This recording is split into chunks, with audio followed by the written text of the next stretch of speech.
Bueno, todavía soy colágeno, todavía, pero vea de lo que vamos a conversar a continuación. Yo le apuesto a que usted tiene una bolsita en su casa con un montón de medicamentos, medicinas, pastillas, taros, y no sabe para qué son. Aquí vamos a averiguar para qué son todas esas cosas, para que usted les pueda dar un buen uso. Está con nosotros la farmacéutica Yajaira Quesada. Esta mañana ella nos va a conversar sobre este tema. Ella es la vocera del Colegio de Farmacéuticos. Bienvenida, ¿cómo está? Muchas gracias, bien, ¿y usted? Bien, por dicha. Vamos a conversar primero que nada de los famosos analgésicos. Sí. ¿Cómo actúan los analgésicos ante el dolor? Los analgésicos son medicamentos contra el dolor. En realidad hay clasificación de analgésicos, pueden ser derivados de opioides, eso significa que pueden ser medicamentos como la morfina, que ya requieren una receta controlada, o medicamentos que no son derivados de opio, como lo que son el acetaminofén, lo más frecuente, ¿verdad?, que se toma, o medicamentos que tienen algunas propiedades antiinflamatorias. Veamos, porque aquí tenemos precisamente en la pantalla estos tres famosos. Vamos a hablar primero acerca de los analgésicos. ¿En qué momento es necesario utilizar los analgésicos, doctor?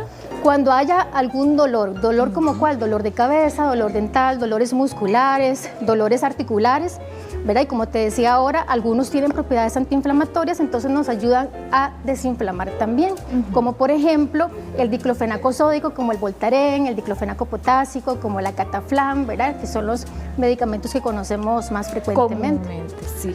Ahora, una persona que tenga que tomar antiepilépticos, ¿con qué frecuencia lo puede hacer? En realidad eso va a depender mucho del tipo de medicamento y la indicación del profesional en medicina. Un antiepiléptico, para que una persona lo tome, tiene que ser diagnosticada por un profesional médico con un trastorno de convulsión o una epilepsia, ¿verdad? Entonces eso no podemos generalizar una dosis específica de un antiepiléptico porque va a depender del diagnóstico que haga el médico.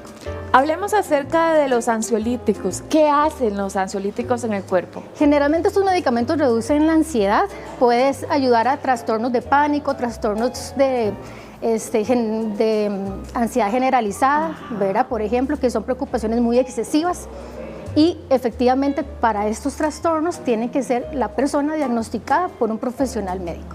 En esta época que muchas personas andan con ansiedad, ¿qué cuidados deberían de tener a la hora de poder consumir los ansiolíticos? Porque no se puede hacer a la libre. Los ansiolíticos son medicamentos que trabajan a nivel del sistema nervioso central, entonces no se pueden automedicar, ¿verdad? Una persona que tome un ansiolítico es porque el médico lo prescribió, pero nunca porque se automedicó o se lo recomendaron porque me hizo muy bien, que a veces también sucede, ¿verdad?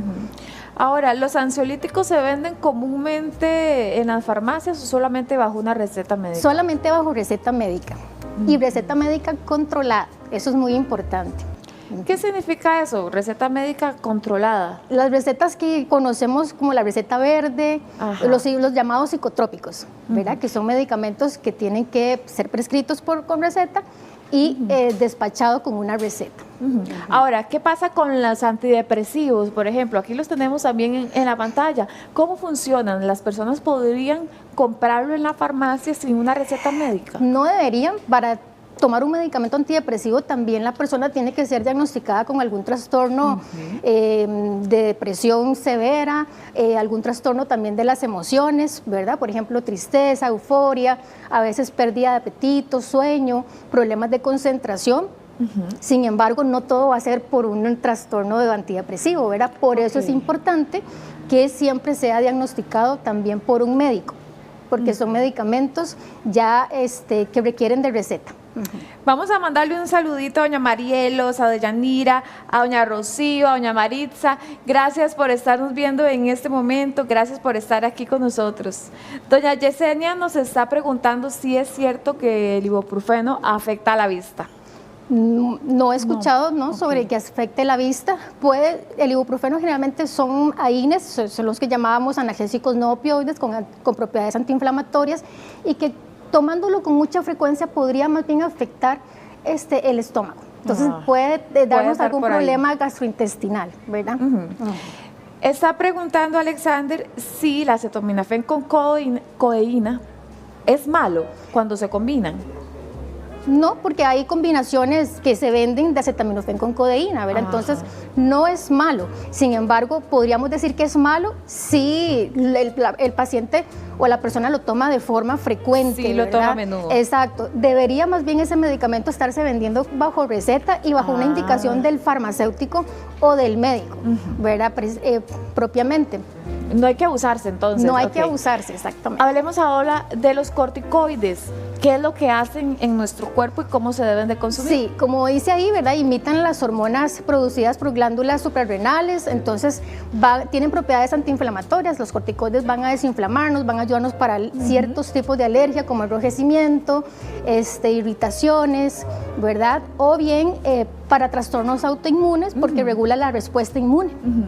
¿Qué pasa si una persona suele consumir corticoides? ¿Eso podría afectarnos? A largo plazo los corticoides tienen efectos secundarios importantes, sí, ¿verdad? ¿cuáles? Sí, como por ejemplo, la persona tiende como a engordarse o a tener como lo que se llama cara luna llena, ¿verdad? Que se empieza redondita, exactamente. Pero eso es muy a largo plazo. Y también los corticoides son medicamentos que no deberían, Mari, ser prescritos, ser recomendados por nosotros mismos, ¿verdad? Por los pacientes, o por automedicación. Tiene que ser precisamente recomendado o prescrito por un médico. Doña Gilda está preguntando acerca si la ibuprofeno se puede consumir cuando está en lactancia. Digamos, no hay problema siempre y cuando haya un lapso entre la hora de lactancia y la toma del medicamento, ¿verdad? Yo pensaría que unas 3 horas posterior al momento de la lactancia. Ok, vamos a no abusar de eso. Ok, no abusarse también. Los antidiarreicos, porque las personas dicen, no, es que es malo cortar la diarrea así de un solo con una pastilla, pero al mismo tiempo pues la persona se está deshidratando. Entonces, ¿cuál es la recomendación con ese medicamento? Sí, gracias. El antidiarreico está recomendado para la diarrea aguda, ¿verdad? Esas que tienen tenemos deposiciones de 3 a más durante un día.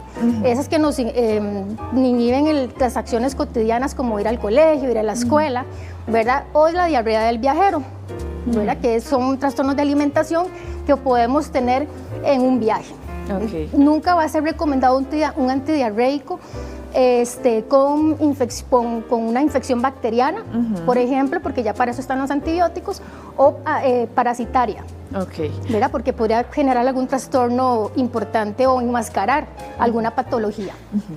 Hablemos también acerca de los antihistamínicos, porque eso todo el mundo lo anda buscando, especialmente ahora que de pronto llueve, de pronto hace sol. Entonces, ¿cuál es su recomendación para consumir esto? Sí, los antihistamínicos podríamos decir que son un poquito más nobles dependiendo del tipo antihistamínico, ¿verdad? Como lo dice la pantalla, van a bloquear pues los receptores de histamina, que es una sustancia química que libera el cuerpo cuando tenemos una reacción alérgica. Entonces nos va a ayudar a la secreción nasal, a la rinitis alérgica, algún tipo de alergia en piel, ¿verdad?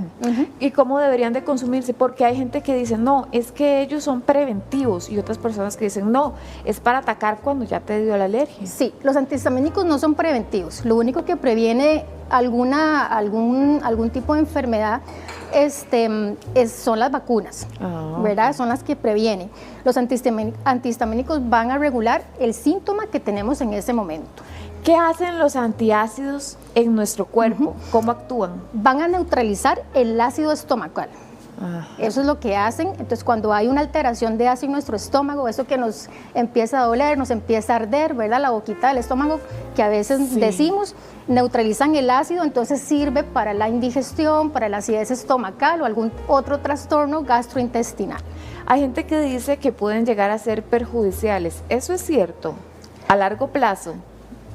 No, va a depender, digamos, también del antiácido, pero no perjudiciales, y habría que ver, digamos, también el escenario del paciente, ¿verdad? Si tiene alguna otra patología preexistente o toma algún otro medicamento, es importantísimo que antes de tomar medicamentos, para poder aseverar algo así, conocer si hay alguna patología preexistente o si toma otros medicamentos. Dice doña Cinia, ¿para qué sirve la metocloropramida? Esa también ayuda a regular la metoclopramida, esa también ayuda a regular síntomas estomacales, a veces hasta se puede usar para tratar síntomas de náuseas, ¿verdad? Todos sabemos que necesitamos los fármacos, están ahí y nos dan una buena ayuda, pero ¿cuál sería el uso prudente? Porque a veces podemos llegar a ser fármaco-dependientes. Sí, Mari, yo diría que simplemente si estás tomando algún medicamento, como decía ahora, ya preexistente o tienes alguna condición médica también, o aunque no tenga la condición médica también, es importante siempre preguntar a su farmacéutico de confianza o a su médico también, al profesional en medicina, no automedicarse sin preguntar al profesional. Siempre consultar, esa es la recomendación. Muchas gracias. Muy gracias amable, a ustedes. gracias por estar aquí con nosotros. Continuamos, Charlene.